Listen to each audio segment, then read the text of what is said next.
दुनिया की सबसे सस्ती ACL सर्जरी के बारे में आज हम बात करेंगे। ये हो रखी है, अब ये मैंने पहली बार ही देखा है, ऐसा देखने को रेयर मिलता है। इसमें 2 तार के साथ ACL फिक्स कर रखे हैं। तो कैसे फिक्स कर रखे हैं? फिक्सेशन अच्छा तो नहीं हुआ डेफिनेटली, तभी बेटा पाँव हिल रहा है। ACL क्या है? ACL एक धागा है मोटा जो दोनों हड्डियों को जोड़ रहा है। सो डॉक्टर जब भी सर्जरी करता है तो एक ग्राफ्ट निकालता है। ग्राफ्ट कई जगह से निकल सकता है, हैमस्ट्रिंग से निकल सकता है, क्वाड्रिसेप्स से निकल सकता है, पटेलर टेंडन से निकल सकता है, एंकल के पास से पेरोनेस लॉन्गस से निकल सकता है। तो बेटा जब तार से चीज फिक्स होगी तो वो हिल सकती है ना, ढीली पड़ सकती है। तो ढीली पड़ गई तो सर्जरी सारी फेल होगी। फिर करने का फायदा क्या रहा? मोस्ट कॉमन जो सर्जरी होती है, इसके अलावा ये तो सर्जरी मैंने भी पहली बार देखी है इंडिया में होते हुए, पर जनरली जो सर्जरी होती है वो ऐसे होती है कि हम हैमस्ट्रिंग टेंडन से ACL बनाते हैं। तो हैमस्ट्रिंग टेंडन बेटा घुटने से 2 निकलते हैं, 1 निकले 2 निकले, 2 हैमस्ट्रिंग टेंडन निकले। अभी पतले हैं, मजबूत नहीं, तो डबल करके 4 फोल्ड कर दिया, ऊपर बटन आ गया, नीचे आ गए, 4 धागों को बांध दिया आपस में। फिर सर्जरी चालू करी, 1 छेद ऊपर किया, 1 छेद नीचे किया। अब ये उतना बड़ा छेद है जितना बड़ा टेंडन है, और हमने ग्राफ डाल दिया, ऊपर बटन गया और नीचे गया स्क्रू, और सर्जरी खत्म हो गई। अब ये भी है, इसके अंदर एंडो बटन लगे में डिस्टेंस बदलता नहीं है बटन और ग्राफ के बीच का। इसके अंदर 1.5 महीना रेस्ट हो जाता है, पाँव जमीन पे रख सकते हैं, बैंड नहीं कर सकते, धीरे धीरे चलना पड़ता है। उसके बाद ये सर्जरी आई स्क्रू वाली, इसके अंदर भी फेलियर रेट ज्यादा है, 20 से 30% के, क्योंकि 6 महीने तक इसको संभालना जरूरी।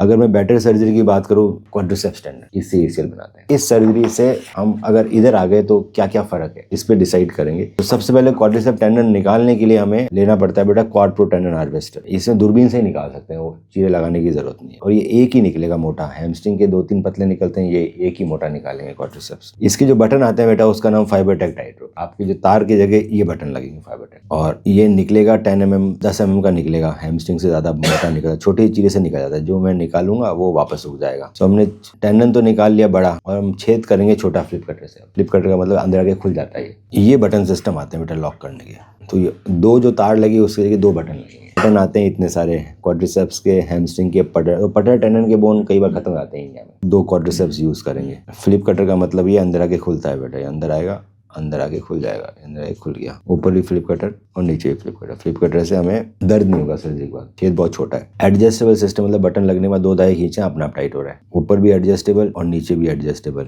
नीचे ही बटन लग गया, स्क्रू जाने से 2 बटन लग गए। अब ये भी चीज 1.5 महीना लगाएगी चिपकने में, तो 1.5 महीने का वॉकर आएगा, ब्रेस आएगा। उसकी जगह अंदर का ही ब्रेस बन जाता है, इसको बोलते हैं इंटरनल ब्रेस। इंटरनल ब्रेस के लिए फाइबर टेप चाहिए और एंकर चाहिए। एंकर ये जरूरी है, बिना एंकर के इंटरनल ब्रेस नहीं होता। तो इंटरनल ब्रेस लगाने से मुझे एक फायदा मिलता है कि पैर दिन से चल सकता हूँ, पैर बैंड कर सकता हूँ, ना वॉकर की जरूरत है ना ब्रेस की जरूरत है। तो इसके अंदर बेंडिंग पहले दिन से आती है। अब एक और लिगामेंट टूटा हुआ है बेटा आपका, जिसका नाम है ALL, एंटीरियर लेटरल लिगामेंट, वो यहाँ होता है। तो ALL करने का एक तरीका होता है, LET वो मैं करूंगा, छोटे से चीरा लगाऊंगा, इतना एक ही एंकर लगेगा और हम नया लिगामेंट बना देंगे। इसके बाद बेटा आता है रिहैब। ऐसे लोग ठीक नहीं होते, सो हमें एक रिहैब सेंटर चाहिए जहाँ पे जिम हो और स्पोर्ट्स फिजियोथेरेपिस्ट हो।